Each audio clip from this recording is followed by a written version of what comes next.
વડોદરામાં શાંતિપૂર્ણ વાતાવરણ વચ્ચે યોજાઈ IRDની પરીક્ષા. શહેરના 118 કેન્દ્રો પર યોજાઈ હતી પરીક્ષા. 35,000 જેટલા વિદ્યાર્થીઓ પરીક્ષા આપવા માટે આવ્યા. ગુજરાતભરમાંથી વિદ્યાર્થીઓ આવ્યા છે પોલીસની પરીક્ષા આપવા માટે. પોલીસ અધિકારીઓ દ્વારા ભાવિ પોલીસને આવકારવામાં આવ્યા હતા. તંત્ર દ્વારા ખાસ તૈયારીઓ હાથ ધરવામાં આવી હતી. ચેકિંગ સાથે વિદ્યાર્થીઓને અપાઈ રહ્યો છે પરીક્ષા કેન્દ્રમાં પ્રવેશ. પરીક્ષા કેન્દ્રોની બહાર વાલીઓ પણ રાહ જોતા નજરે પડ્યા હતા.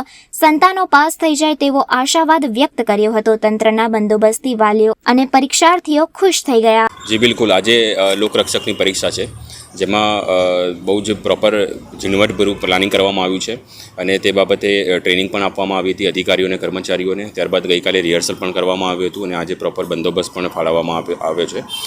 આપ જોઈ શકો છો તેમ અમે પ્રોપર એને જે પેપર્સ છે એને સ્ટ્રોંગ રૂમમાં અમે હોલ્ડ કર્યા હતા. ત્યાંથી સ્ટ્રોંગ રૂમમાં એને પ્રોપર બંદોબસ્ત સાથે અમે સ્કૂલમાં પહોંચાડ્યા છે. જેથી સ્કૂલમાં પણ સ્ટ્રોંગ રૂમ બનાવવામાં આવેલું છે. આ ઉપરાંત મેઇન ગેટમાં જ્યારે બાળકો આવે છે ત્યારે ચેકિંગ ફ્રિસ્કિંગ થાય છે. HHMDથી ચેકિંગ ફ્રિસ્કિંગ થાય છે. ત્યારબાદ જે બાયોમેટ્રિક થાય છે ત્યાં પણ અમે વિડીયોગ્રાફીથી એનું રેકોર્ડિંગ કરી રહ્યા છે અને પ્રોપર એમના જે ડોક્યુમેન્ટ છે વેરિફિકેશન કરી રહ્યા છે.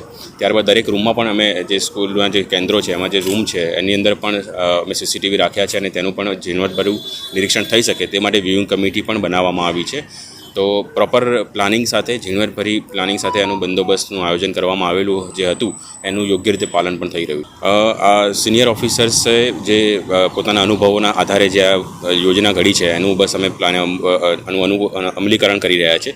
તો બહુ જ સારું પ્લાનિંગ કરવામાં આવ્યું છે અને બહુ જ સારી અમને ગાઈડન્સ આપવામાં આવ્યું છે અને એ ગાઈડન્સના આધારે જે ટ્રેનિંગ કર્મચારીઓને અને અધિકારીઓને આપવામાં આવી છે તે પ્રમાણે અમે યોગ્ય રીતે અહીંયા બંદોબસ્ત થાય તેનું અમે સુપરવિઝન કરી રહ્યા.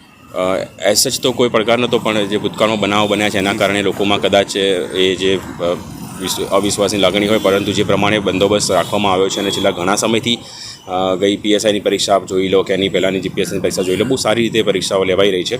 તો અત્યારે જે બાળકો સાથે પણ અમે જે ચર્ચા કરી એમાં પણ એ લોકોમાં પણ એ વિશ્વાસ છે કે હવે બહુ સારી રીતે પેપર લેવાઈ રહ્યા છે, સમયસર એક્ઝામ લેવાઈ રહી છે અને સમયસર જે રીતે બંદોબસ્ત ફાળવવામાં આવ્યો છે. જે કોઈને પ્રિન્ટિંગમાં કોઈ પ્રોબ્લેમ હોય કે આવવા જવામાં કોઈ તકલીફ હોય તો પોલીસ પણ મદદ કરી રહી છે, સી ટીમ પણ મદદ કરી રહી છે. તો એ રીતે અમે એમને બની શકે એ રીતે મદદ કરી રહ્યા છે. અહીંયા જે બાળકો આવ્યા છે એ બનાસકાંઠા, મહેસાણા જેવા દૂર જિલ્લાઓમાંથી આવ્યા છે. તો તેમને જતી વખતે બહુ ભીડ ના થાય એક જ બસ સ્ટેન્ડ પર, એટલા માટે અમે નવલખી પાસે પણ એક નવું ટેમ્પરરી બસ સ્ટેન્ડ ઊભું કર્યું છે, જ્યાંથી એમને જવા માટેની બસો પણ રાખવામાં